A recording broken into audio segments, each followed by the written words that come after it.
मेरी माँ, मैं 6-7 साल का था तो मुझे पहली बार पता चला कि उनकी जो सैलरी है वो तकरीबन 500 रुपए है। मेरे पिताजी की नौकरी जा चुकी थी। 500 रुपए की सैलरी में वो तकरीबन 300 रुपए मेरी पढ़ाई पर खर्च करती थी और 200 रुपए में पूरा घर चलता था। बट सवाल ये सॉफ्ट स्टोरी का या सैड स्टोरी का नहीं है। सवाल ये है कि लोग हमेशा कहते हैं सच में बड़ी ताकत होती है। मैं कहता हूं झूठ में भी बड़ी ताकत होती है अगर वो झूठ मां बोलते हैं। मेरी मां एक झूठ हजारों बार बोलती थी। जब भी कभी कोई तीज त्योहार हो, मोहल्ले की कॉलोनी की महिलाएं इकट्ठा हो, मेरी माँ का टेप कॉर्नर शुरू। अरे सुनो, तुम्हारा सोनू भी अच्छा है, तुम्हारा मोनू भी अच्छा है, तुम्हारा रिंकू भी अच्छा है, तुम्हारा टिंकू भी अच्छा है, लेकिन मेरे मन्नू जैसा कोई नहीं। मैं मन्नू और मैं बड़ा एम्बैरेस होता क्योंकि मुझ में जानता था, मुझे पता था कि ऐसी कोई खूबी मेरे अंदर है ही नहीं। जब ये मोहल्ले की महिलाएं जाती, मैं मम्मी से कहता मम्मी ये सोनू 95% लाता है, मेरे 62 नहीं आते। ये टिंकू स्कूल क्रिकेट टीम का कैप्टन है, मुझे 12th मैन नहीं लेते। आप बहुत एम्बैरेस करती हैं मुझे, झूठ बोलना छोड़ दीजिए। मम्मी कहती हाँ हाँ ठीक है। कुछ दिनों तक ये झूठ नहीं बोला जाता, लेकिन कुछ दिन गुजरे, फिर कोई तीज, कोई त्योहार, कोई फंक्शन, फिर महिलाएं इकट्ठी हुई मोहल्ले की और फिर मेरी मम्मी, हाँ ये भी अच्छा है, वो भी अच्छा है, तुम्हारा भी अच्छा है, तुम्हारे भी अच्छा है, लेकिन मेरी मन्नू जैसा कोई नहीं। थक हार के एक दिन मैंने डिसाइड किया कि मैं अपनी माँ को ये झूठ बोलने से रोक तो नहीं सकता, लेकिन इस झूठ को सच में बदलने की कोशिश कर सकता हूं।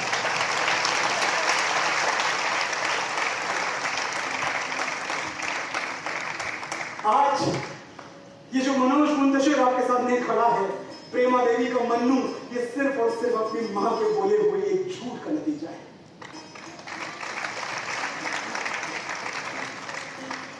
बहुत दिनों बाद समझ में आया कि ये झूठ बोलना मेरी माँ का तरीका था मुझे सत्य दिखाने का, ये उनका मैनिफेस्टेशन था। और इसीलिए मैं कहता हूं कि देखो, मैं मानता हूं कि दुनिया में कोई रिश्ता छोटा या बड़ा नहीं होता। सच, दुनिया में कोई रिश्ता छोटा या बड़ा नहीं होता, लेकिन मेरी मां के बराबर कोई और खड़ा नहीं होता। मेरे इंतजार में खुली आंखों से बस वही सो सकती है, मेरे दुख में मुझसे ज्यादा बस वही रो सकती है। माथा चूम के मुकद्दर बदल देने का जादू उसी को आता है, और उसी का हाथ है जो थर्मामीटर से भी ज्यादा करेक्ट टेम्परेचर बताता है। इधर कोई तो था जो मां के होठों से छलकता था, वो माथा चूम लेती थी, बदन पूरा महकता था। मैंने मोहब्बत की तमाम किताबें पढ़ के देख ली, पहले पन्ने पर मां का ही नाम लिखा था। वो मुझ पे तब से जान देती है जब मैं प्रेगनेंसी स्ट्रिप पर सिर्फ एक लकीर बन के दिखा था। अरे हिसाब लगा के देख लो, दुनिया के हर रिश्ते में कुछ अधूरा आधा निकलेगा। एक मां का प्यार है जो दूसरों से 9 महीने ज्यादा निकलेगा। लेकिन ये जो 9 महीने ज्यादा वाला प्यार है ना, ऐसा नहीं है कि मां को दूसरों से ज्यादा प्यार जताना और दिखाना भी आता है। ये तो हमारी फिल्मी माएं होती हैं जो बड़े बड़े डायलॉग्स बोलती हैं। असल की मां इतने डायलॉग्स बोलती नहीं है। और आजकल तो मैं देखता हूं ये एड फिल्मों वाली मम्मियां इतनी क्यूट है, ये इतनी क्यूट है। बच्चे स्कूल में लौट के पोट के कपड़े गंदे करके आते हैं, मां उनको देखती है, मुस्कुराती है, कहती है दाग अच्छे हैं, सर्फ एक्सेल लेती है, वॉशिंग मशीन में डालती है, कपड़े धुलती है, पूरे घर में हंसी खुशी का माहौल। हमारी माँ पहले हमको धोती थी, कपड़े बाद में। अच्छा, पर है तो आजकल की मम्मियों में बात। मैं देखता हूँ खाने की चॉइसेस, बच्चों को इतनी चॉइसेस हैं खाने की। उफ, sandwich, pasta, cutlet, carrot cake, क्या क्या खोल के रख देती है सामने मेन्यू कार्ड जैसा। हमारे टाइम पे हमारी माँ हमको सिर्फ 2 ऑप्शन देती थी, खाना खाओगे या थप्पड़ खाओगे। कपड़े, उनको बहुत कुछ याद आ रहा है, बहुत दिन याद। कपड़े, आजकल के बच्चों के पास, एक एक बच्चे के पास अलमारी भर भर के कपड़ा है, एक एक बच्चे के पास। हमारे टाइम में एक हाफ पैंट में 3 भाई निपट जाया करते थे। सबसे पहले बड़े वाले ने पहना, बड़ा वाला जब बहुत बड़ा हो गया तो बीच वाले ने पहना, और जब बीच वाला भी बड़ा हो गया तो छोटे वाले ने पहना, और फिर मम्मी देखती कहती पैंट तो अब तक फटी नहीं है, इसी चक्कर में चौथा भी आ जाता था। तब जाके कहीं पैंट का पोछा बनता था। लेकिन सब मम्मियां इतनी क्यूट, इतनी प्यारी, कुछ बहुत डांटती डपटती भी है, बहुत फटकारती है। वो मेरा दोस्त तिवारी, इसकी बात मैं कर रहा था आपसे, वो 10वीं में फेल हो गया था क्लास 10 में। उसकी मम्मी उसको रोज ताना देती, रोज ताना देती, अरे गुप्ता जी की बेटी को देख, फर्स्ट डिवीजन पास हुई है। एक दिन आके मेरे पास बेचारा फूट फूट के रोने लगा, बोला यार रोज वही ताना सुबह शाम, गुप्ता जी की बेटी को देख, गुप्ता जी की बेटी को देख। अरे गुप्ता जी की बेटी को देख के तो फेल हुआ हूं, और कितना देखूं।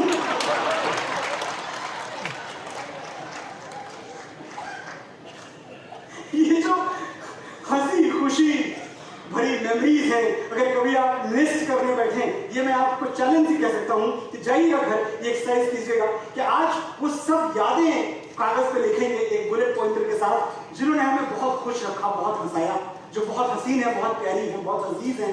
मैं दावे से कर सकता हूं हर दूसरी लाइन में मां का नाम आएगा। और ऐसा इसलिए है क्योंकि हम जिंदगी भर उसकी फर्स्ट प्रायोरिटी बने रहे, हमेशा। हमसे पहले उसके लिए कुछ था ही नहीं, लेकिन जब दुनिया बदली, हमारी बारी आई, तो शायद हमने फेवर रिटर्न नहीं किया, हमारी प्रायोरिटीज बदल गई। एक स्टडी के मुताबिक अगर हम दुनिया में सबसे ज्यादा किसी का फोन इग्नोर करते हैं, और ये स्टडी है, ये मैं नहीं बता रहा हूं, तो माँ का फोन होता है। कभी कभी तो माँ के फोन का जवाब 2-2 दिन बाद दिया जाता है, 2 दिन बाद। और मैं सबसे कहना चाहता हूं कि भाई अगर 2 दिन बाद ही जवाब देना है तो मोबाइल बेच के कबूतर खरीद लो, 2 दिन में तो वो भी उड़ के पहुंच जाएगा। और अगर फिर भी माँ बेचारी, उसने पलट के कॉल कर दिया, अरे चिढ़ जाते हैं, अरे माँ कितना फोन करोगी, बच्चा थोड़ी हूं, खा लूंगा कब खाना, आ जाऊंगा टाइम पे घर, बच्चा थोड़ी हूं मैं। बच्चे ही हो, बच्चे ही हो, और जिंदगी भर उसके लिए बच्चे ही रहोगे। छोड़ दो ये कहने कि बच्चा थोड़ी हूं, और जिस दिन वो नहीं रहेगी तुम्हारा बचपन भी नहीं रहेगा। क्या करोगे उस दिन जिस दिन उसका फोन आना हमेशा के लिए बंद हो जाएगा? एक दिन तो होना है जब उसका नंबर अपने फोन बुक से डिलीट करोगे ना, दिन बच जाएगा। जब सूरज सर पे पिघलेगा तो याद करोगे कि मां से घना कोई दरख्त नहीं था। इस पछतावे के साथ कैसे जियोगे कि वो तुमसे बात करना चाहती थी और तुम्हारे पास वक्त नहीं था। जिसने जिंदगी भर हमको राजा बेटा बना के रखा, अब उसे रानी मां बना के रखने की बारी है। हम पीछे क्यों हट जाते हैं? और ऐसा नहीं है कि हम कोई खराब बच्चे हैं, ऐसा नहीं है कि हम अपनी मां से प्यार नहीं करते, हम बहुत प्यार करते हैं अपनी मां से, लेकिन अक्सर उसे नोटिस करना भूल जाते हैं। जो हर वक्त आसपास रहे वो अक्सर नजर नहीं आता। मां के साथ भी यही होता है, पता नहीं कब घर के किसी कोने में खो जाती है, वो इतना दिखती है कि दिखना बंद हो जाती है। तुमने आखिरी बार उसे आंख भर के कब देखा था? कब उसकी साड़ी या सूट की तारीफ की? कब उसकी नेल पॉलिश का रंग नोटिस किया? कब उसकी चूड़ियों पर अपनी राय दी? आखिरी बार कब कहा था, मां जच रही हो, बहुत प्यारी लग रही हो? तुम क्या सोचते हो, उसे सिर्फ तुम्हारा कमरा सजाना और तुम्हारा स्वेटर बुनना अच्छा लगता है? मां भी कभी लड़की थी दोस्त, और हर लड़की की तरह उसे भी तारीफ सुनना अच्छा लगता है। अभी देर नहीं हुई है, जाओ, और तुम्हारी मां से खूबसूरत दुनिया की कोई लड़की हो नहीं सकती, ये सच उसे आज और अभी बताओ। आज और अभी बताइएगा, आज और अभी। किसी विशेष दिन का वेट मत कीजिएगा। और ये कमाल है कि मां से 4 अच्छी बातें करने के लिए, उसकी तारीफ करने के लिए हम मदर्स डे का वेट करते हैं। जिसने जिंदगी हमारे नाम लिख दी, हम उसे तारीफ देख के सेलिब्रेट करते हैं।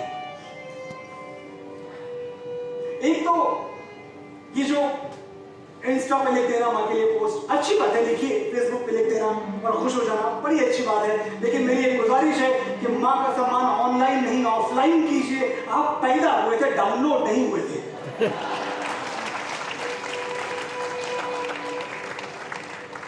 लेकिन हमें क्या है, हम सोचते हैं अरे माँ को बुरा थोड़ी लगेगा, कोई बात नहीं, सब चलता है माँ के साथ। माँ का दिल तो बहुत बड़ा है, माँ का दिल बच्चे की किसी बात का बुरा नहीं मानता। माँ का दिल ममता का मंदिर है। अरे माँ का दिल ममता का मंदिर है, मोहब्बत का खजाना है। माँ का दिल ये है, माँ का दिल वो है। छोड़ो ये बेकार की फिल्मी बातें। किसने देखा है माँ का दिल? मैंने तो नहीं देखा। हाँ, मैंने उसके हाथ जरूर देखे। वो हाथ जो मेरे लिए रोटियां बनाते हुए कई बार तवे पर जले। वो हाथ जो मेरी नन्ही नन्ही उंगलियां थाम के बरसों बरस चले। मुझे लिखना सिखाते हुए जिन हाथों पर पेंसिल की कालिख चढ़ जाती थी और मेरी शर्ट के बटन टाँगते हुए जिन हाथों में सुई कर जाती थी। वही हाथ जो तकिया बनकर मेरे सिरहाने सोते थे और मुझे एक थप्पड़ मार के खुद 10 बार रोते थे। देखो, जरूरी नहीं है तुम्हारा श्रवण कुमार होना, मां के पैर आंसुओं से धोना, पर जिन हाथों की झुर्रियां तुम पे कर्ज हैं, रोज सोने से पहले वो हाथ चूम के सोना।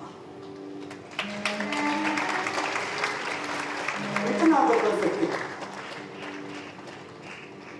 मैं मुंबई से आया हूं, जो कभी भारत रत्न लता मंगेशकर का घर हुआ करता था। दीदी नहीं रही है इस दुनिया में। मुझे याद है जब कोई दीदी के घर जाता, लता जी के घर, क्या नहीं था उनके पास? सारे पद्म पुरस्कार, दुनिया की सारी ट्रॉफी, सारे अवार्ड्स, सारी शान शौकत, क्या नहीं था उनके पास? लेकिन कोई उनके घर जाता तो वो बड़े प्यार से खींच के उसको एक कोने में ले जाती, सारा घर छोड़ के। वो कोना जहां उनके ठाकुर जी का मंदिर था और दीवार पे उनके माता पिता की तस्वीर लगी हुई थी। कहती थी अगर दिखावा ही करना है तो उस चीज का करो जो सबसे कीमती है, जो सबसे बड़ा है। छोटी मोटी चीजें क्या दिखानी।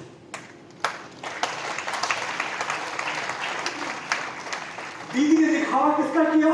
माता पिता और परम पिता। इनसे बढ़ के, इनसे बड़ा कोई हो ही नहीं सकता। कहती थी जब भी मैं बात करता था, मनोज, ना मां रह गई ना बाबूजी रह गए, पर घर तो उन्हीं का है। और मैंने कुछ लोगों को ये भी कहते हुए सुना है कि अरे पता है, मां मेरे घर पे रहती है, मां मेरे साथ रहती है। ये कमाल है, मां मेरे घर पे रहती है, मां मेरे साथ रहती है। अरे आज तक कोई बेटा इतना बड़ा नहीं हुआ कि मां को अपने साथ रख पाए। ये कहो तुम मां के साथ रहते हो,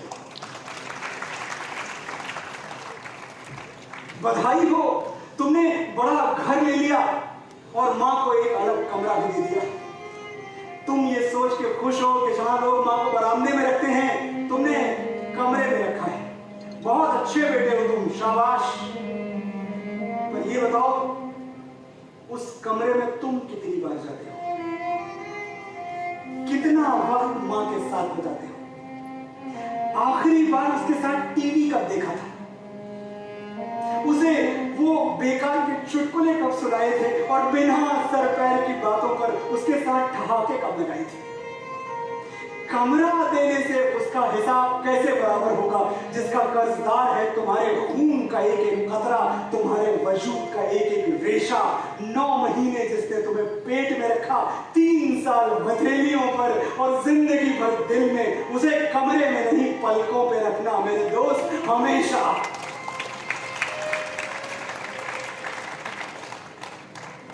और ये जो अपनी धन दौलत, अपने आलीशान गाड़ी बंगले है ना, ये कभी माँ को शो ऑफ मत करना कि देखो माँ, बाबूजी ने कभी तुमको कार में भी नहीं घुमा पाए और मैं तुमको बिजनेस क्लास में ले जाता हूँ। ये दिखावा मत करना।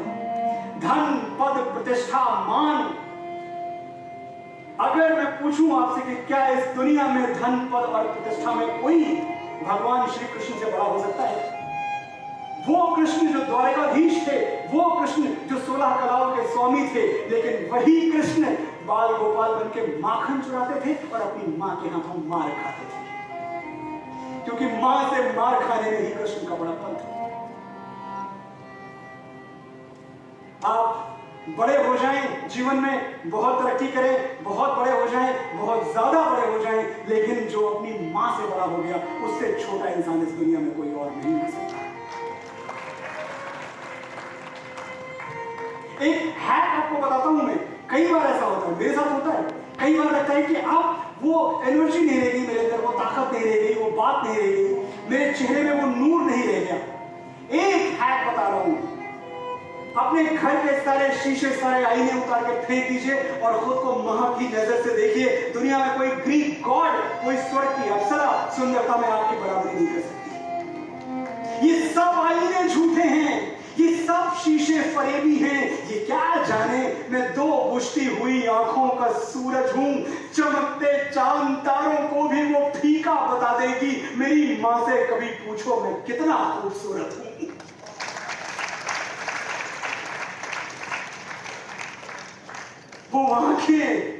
वो आंखें जिनको दुनिया भर की खूबसूरती आपके चेहरे में नजर आती है, उन आंखों की कदर कीजिए। वो आंखें बुझ गई तो दोबारा नहीं मिलेगी। आज मां के लिए वक्त नहीं मिलता, कल वक्त बहुत होगा, मां नहीं मिलेगी।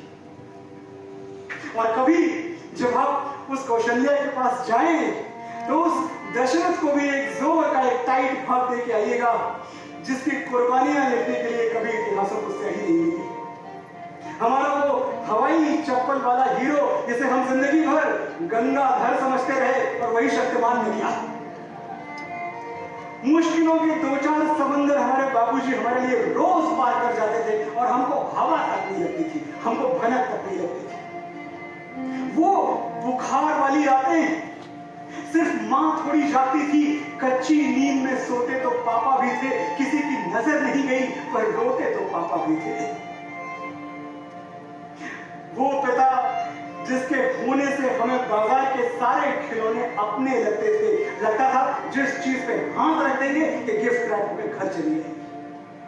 हमने अपने पिता से कभी उनकी कमाई नहीं पूछी, उनकी सैलरी नहीं पूछी, बस अपनी फरमाइशें बताते रहे। किताबों में पढ़ा था जितनी चादर उतने पैर फैलाओ, अपनी हदों से बाहर मत जाओ।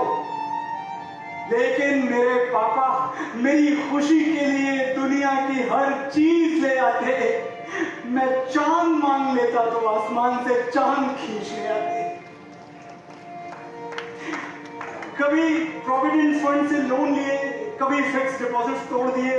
जब जब मेरी चादर छोटी पड़ी, पापा ने उसमें अपनी फटी हुई कमीज के धागे जोड़ दिए।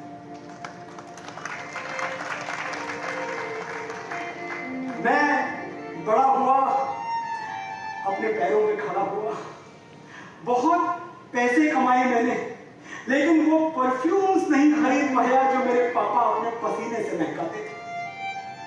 वो जूते नहीं पहन पाया जो पापा अपने पैरों के छाले बेच के मेरे लिए कमाते थे। वैसे समोसे फिर नहीं चखे जो दफ्तर से घर आते हुए वो लाया करते थे। वैसा सिनेमा फिर नहीं देखा जिसके टिकट्स उस संडे को ओवरटाइम करके कमाया करते थे। अच्छा वक्त आया, किस्मत ने मेरे पैरों तले कालीन बिछा दी, पर वैसी अमीरी फिर नहीं देखी जो बाबूजी ने 2000 की सैलरी में दिखा दी।